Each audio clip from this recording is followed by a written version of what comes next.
ہفتے کے پہلے دن مریم مگدلینی ایسے تڑکے کہ ابھی اندھیرا ہی تھا قبر پر آئی اور پتھر کو قبر سے ہٹا ہوا دیکھا۔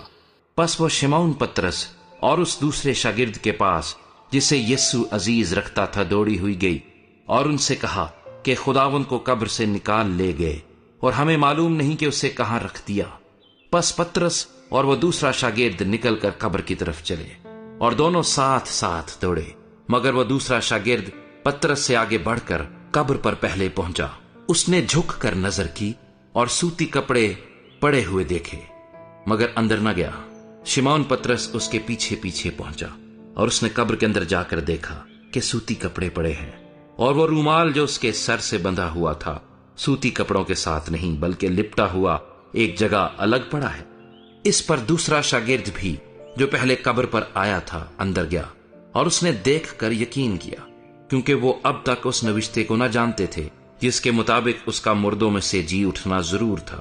پس یہ شاگرد اپنے گھر کو واپس گئے، لیکن مریم باہر قبر کے پاس کھڑی روتی رہی، اور جب روتے روتے قبر کی طرف جھک کر اندر نظر کی تو دو فرشتوں کو سفید پوشاک پہنے ہوئے، ایک کو سرہانے اور دوسرے کو پینتانے بیٹھے دیکھا جہاں یسوع کی لاش پڑی تھی۔ انہوں نے اس سے کہا، اے عورت، تو کیوں روتی ہے؟ اس نے ان سے کہا، اس لیے کہ میرے خداوند کو اٹھا لے گئے ہیں اور معلوم نہیں کہ اسے کہاں رکھا ہے۔ یہ کہہ کر وہ پیچھے پھری اور یسوع کو کھڑے دیکھا اور نہ پہچانا کہ یہ یسوع ہے۔ یسوع نے اس سے کہا، اے عورت، تو کیوں روتی ہے؟ کس کو ڈھونڈتی ہے؟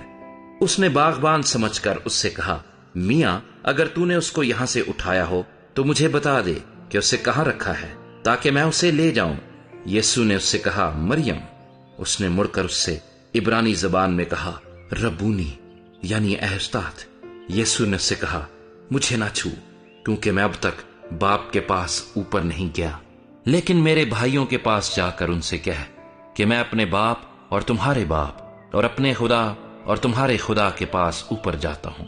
مریم مگدلینی نے آ کر شاگردوں کو خبر دی کہ میں نے خداوند کو دیکھا اور اس نے مجھ سے یہ باتیں کہیں۔